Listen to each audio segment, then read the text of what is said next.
যদি প্ৰবল ইচ্ছাশক্তি থাকে, আপোনাৰ যদি প্ৰবল একাগ্ৰতা থাকে, তেন্তে আপুনি যিকোনো কামেই অতি সহজেই কৰিব পাৰিব। আৰু তাৰে এক জীয়া উদাহৰণ হ'ল যোৰহাটৰ মজিয়াভিটি অঞ্চলৰ এগৰাকী খেলুৱৈ জানমণি কোঁৱৰ। কিয়নো জানমণি কোঁৱৰে ইতিমধ্যেই ৰাষ্ট্ৰীয় পৰ্যায়ৰ কেৰাটে যি চেম্পিয়নশ্বিপত, সেই কেৰাটে চেম্পিয়নশ্বিপত তেখেতে সোণৰ পদক লাভ কৰি অঞ্চলটোলৈ গৌৰৱ অনুভৱ কৰি আহিছে। আৰু এই বান বিভীষিকাময় পৰিৱেশৰ মাজতেই ট্ৰেইন টু দ্য নাইনৰ দৰ্শকসকলক দিবলৈ লৈছোঁ এই বিশেষ সুখবৰটো। কাৰণ এই যি বান বিভীষিকাময় পৰিৱেশ, সেই বান বিভীষিকাময় পৰিৱেশৰ যি মই অঞ্চলত উপস্থিত আছোঁ, এই অঞ্চলটো হ'ল মজিয়াভিটি অঞ্চল। আৰু এই মজিয়াভিটি অঞ্চল বৰ্তমান বানৰ তলত বুৰ গৈ আছে কেইবাখনো ঘৰ। কিন্তু এই জানমণি কোঁৱৰ, যিগৰাকী ৰাষ্ট্ৰীয় পৰ্যায়ত তেখেতে বৰ্তমান সোণৰ পদক লাভ কৰি বৰ্তমান অঞ্চলটোলৈ গৌৰৱ কঢ়িয়াই আনিলে, আমি তেখেতৰ লগত কিছু কথা পাতিবলৈ চেষ্টা কৰিম। আৰু তেখেতৰ ঘৰ বৰ্তমান পানীৰ তলত আছে। আৰু এনেদৰেই তেখেতসকলে বৰ্তমান তিৰপাল পাৰি মথাউৰিতেই এনেদৰেই বসবাস কৰি থকা দেখিবলৈ পোৱা গৈছে। প্ৰায় 20টা দিন তেখেতসকলে এনেদৰে মথাউৰিৰ পাৰত বহি বসবাস কৰি আছে। আৰু মই তেখেতৰ লগত কিছু কথা পাতিবলৈ চেষ্টা কৰিম। প্ৰথমতেই তোমাক শুভেচ্ছা জ্ঞাপন কৰিছোঁ, যিহেতু তুমি ৰাষ্ট্ৰীয় পৰ্যায়ত এক নিজৰ যি প্ৰতিভা, সেই প্ৰতিভা দাঙি ধৰি তুমি গ'ল্ড মেডেল পাবলৈ সক্ষম হ'লা। ধন্যবাদ। এই যাত্ৰাটো বহুত কঠিন আছিলে, কাৰণ ইমান পানীৰ মাজতো যে গ'ল্ড মেডেল আনিম বুলি মই সপোনতো ভবাই নাছিলোঁ। যিহেতু তুমি এই ক্ষেত্ৰখনৰ লগত বহু কেইদিন জড়িত হৈ আছা, আৰু যদিও তুমি আজি গ'ল্ড মেডেল পাই সমগ্ৰ ৰাজ্যবাসীলৈ তুমি গৌৰৱান্বিত কৰি আনিছা, কিন্তু তোমাৰ এই জয়যাত্ৰা, তোমাৰ এই যি জীৱন সংগ্ৰাম আছিলে, সেই জীৱন সংগ্ৰামৰ বিষয়ে চমুকৈ ক'বা নেকি? কেনেদৰে আৰম্ভ কৰিছিলা, কি হ'ল? মইতো 2019 চনৰ পৰাই খেলৰ লগত জড়িত হৈ আছোঁ। আৰু মোৰ ঘৰখনে বহুত ছাপোৰ্ট কৰিছে, দেউতাই হওক বা মায়ে হওক আৰু দাদা হওক, বিশেষকৈ দাদাই বেছি মোৰ লগত মানে সহযোগিতা কৰিছে। কাৰণ দাদা অবিহনে মই মানে সৰু সুৰা কাম এটাও কৰিবলৈ যাবলৈ মানে সাহস নাথাকে। ৰাষ্ট্ৰীয় যি চেম্পিয়নশ্বিপত তুমি গ'ল্ড মেডেল পালা, ৰাষ্ট্ৰীয় কেৰাটে যি চেম্পিয়নশ্বিপত গ'ল্ড মেডেল পোৱাৰ আঁৰত তোমাক ভগৱান হিচাপে এগৰাকী বিশেষ ব্যক্তি আহিছিলে, যি ব্যক্তিয়ে তোমাক যথেষ্ট পৰিমাণে সহযোগিতা আগবঢ়াইছে, যিগৰাকী অলক পাণ্ডে ছাৰ। অলক পাণ্ডে ছাৰে তোমাক কেনেদৰে লগ পাইছিলে, কি ক্ষেত্ৰত লগ পাইছিলে, ক'বা নেকি? অলক পাণ্ডে ছাৰে আমাৰ ইয়াত বান সাহায্যৰ কাৰণে আহিছিলে, আৰু আমাৰ ইয়াত 7 দিন আছিলেহি।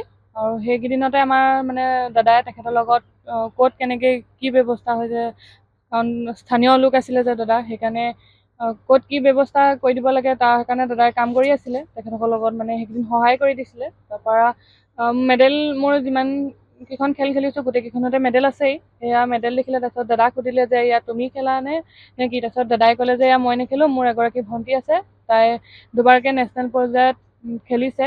প্ৰথমবাৰ যাওঁতে ব্ৰঞ্জ মেডেল, আৰু 2025 চনত যেতিয়া গৈছিলোঁ তেতিয়া গ'ল্ড মেডেল পাইছিলে বুলি কৈছিলে। তাৰপৰা এইবাৰ সুধিলে যে এইবাৰ যাব নোৱাৰে, তেতিয়া ছাৰে কৈছিলে যে সেইটো হ'লে কেনেকৈ হ'ব মই থাকোঁতে। তাৰপিছত ছাৰে তেতিয়া ক'লে মই ফ্লাইটৰ টিকেটলৈকে তাৰপিছত ৰুমৰ ভাড়ালৈকে চব কৰি দিছে তেখেত মানে আমাৰ গাঁৱলৈ ভগৱান হিচাপে আহিলে।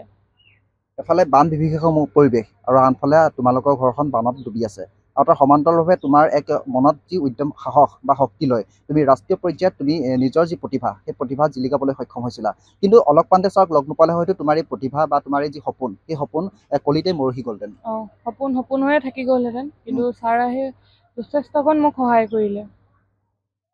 হয়, এতিয়া আৰু এগৰাকী আমাৰ বিশেষ ব্যক্তি আছে, যিগৰাকী ব্যক্তিক আমি চিনাকি কৰাই দিয়াৰ প্ৰয়োজন সেইবাবে কৰিছোঁ যে যিহেতু ভগ্নীৰ বাবে তেখেতে যথেষ্ট পৰিমাণে কষ্ট কৰিছিলে, কিয়নো নিজৰ ককায়েকে এই ভগ্নীক আগুৱাই নিয়াৰ ক্ষেত্ৰখনত, যিহেতু ক্ৰীড়া ক্ষেত্ৰখনত আগুৱাই নিয়াৰ ক্ষেত্ৰত তেখেতে যথেষ্ট পৰিমাণে সহযোগিতা আগবঢ়াইছিলে আৰু অৰিহণা যোগোৱা আমি ইতিমধ্যে খবৰ লাভ কৰিছোঁ। আমি তেখেতৰ লগত কিছু কথা পাতিবলৈ চেষ্টা কৰিম। যিহেতু আমাৰ লগত আছে জানমণি কোঁৱৰৰ ককায়েক, আমাৰ লগত উপস্থিত আছে, আমি তেখেতৰ লগত কিছু কথা পাতিবলৈ চেষ্টা কৰিম। যিহেতু প্ৰত্যেকজন ব্যক্তিৰ সফলতাৰ আঁৰত এগৰাকী বিশেষ ব্যক্তি থকাটো প্ৰয়োজন, আৰু যিহেতু ইয়াৰ সমান্তৰালকৈ জানমণি কোঁৱৰৰ পিতৃ মাতৃ সমান্তৰালকৈ আপুনিও যথেষ্ট পৰিমাণে আপোনাৰ ভগ্নীক যথেষ্ট পৰিমাণে সহযোগিতা আগবঢ়াইছে এই ক্ৰীড়া ক্ষেত্ৰখনৰ লগত, কি ক'ব? পোনপ্ৰথমে আপোনাৰ চেনেলক মই ধন্যবাদ জ্ঞাপন কৰিছোঁ। তাইৰ যি প্ৰচেষ্টা, তাত অকল মোৰ বুলিয়েই নহয়, মোৰ মা দেউতাৰ পৰা ধৰি যি পৰিয়ালৰ গোটেই সদস্যসকলে তেওঁক সহায় সহযোগিতা কৰিছে। তাই বহুত সৰুৰ পৰাই মানে এটা ইচ্ছা যে তাই ভাল কিবা এটা কৰিম। তেতিয়া তাই প্ৰথম প্লেটফৰ্ম পাইছিলে আমাৰ কাৰাটে প্লেটফৰ্মটো। তাই তাতেই মানে পোনপ্ৰথমে জাৰ্ণিটো ষ্টাৰ্ট হৈছিলে। আৰু তেতিয়াৰ পৰা আজি এইটো অৱস্থালৈকে তাই যিমানখিনি পাৰে মানে চেষ্টা কৰি আছে যে আগলৈ গৈ এটা ভাল নাম কঢ়িয়াই আনিব পাৰে, অসমৰ লগতে ভাৰতক এটা নাম মানে কঢ়িয়াই আনিব পাৰে। তাই প্ৰথমে এইবাৰ সৈতে 3বাৰ হৈছে নেশ্যনেল গেমত। প্ৰথমবাৰ গৈছে দেউতাই এজনী ম'হ বিক্ৰী কৰি তাইক পঠাইছিলে, লগত মই গৈছোঁ গাৰ্জেন হিচাপত। ম'হজনী বিক্ৰী কৰি গৈছে, হ'লেও আমাৰ মৰমৰ মানে আছিলে ম'হজনী যিজনী বিকিছে, হ'লেও কোনো মানে ক্ষোভ নাৰাখি মানে বিক্ৰী কৰি তাই আগবাঢ়ি যাবৰ বাবে মানে যিখিনি কৰিব লাগে দেউতাই কৰিছে। আৰু প্ৰথমবাৰ ব্ৰঞ্জ পালে, তাৰপাছত সেয়াও মানে পইচা খৰচ হ'ল বুলি হতাশ নহয় দেউতাই দ্বিতীয়বাৰ পঠালে যে এইবাৰো খেলিব লাগিব। তেতিয়াও এজনী ম'হ বিকিছে, ম'হজনী বিকি পিনি গৈছে, তাৰপাছত তাই গ'ল্ড মেডেল পাইছে। আৰু গ'ল্ড মেডেল পোৱাৰ পিছত মানে দেউতাৰ ম'হজনী বিক্ৰী কৰা কোনো মানে হেৰি নাথাকিল আৰু, মানে গ'ল্ড মেডেল পাইছে বা তাত যে খেলিবলৈ গৈছে দেউতাৰ বাবে তাতেই মানে বহুত ডাঙৰ কথা দেউতাৰ বাবে। আৰু দেউতাৰ এজন খেলুৱৈ আছিলে, তেখেতে এখন মানে 14 বছৰ তেখেতে ফুটবল খেলিছে। আৰু খেলক বহুত ছাপোৰ্ট কৰে। আৰু ময়ো তেনেকৈ অলপ চলপ মানে ময়ো খেলৰ লগতে জড়িত আছিলোঁ। তাৰপিছত মই ইমান সময় দিব নোৱাৰোঁ, কাৰণ মোৰ পঢ়াটো বহুত হেৰি আছিলে, কিন্তু মই পঢ়াটোক তেনেকৈ মই নিজৰ ভণ্টি সপোনৰ কাৰণে আপুনি পঢ়াত বাদ দিব লগা হৈছে। হয়, তেনেকুৱাই। মানে এনেকুৱা হয়, মই ঘৰৰ পৰিস্থিতিৰ বাবে ইমান ভালদৰে পঢ়িব পৰা নাছিলোঁ, সময় দিব পৰা নাছিলোঁ নিজক যিমানখিনি পাৰোঁ। আৰু তাৰ বাবে মই মানে নিজকে কেতিয়াবা দুখ অনুভৱ কৰোঁ।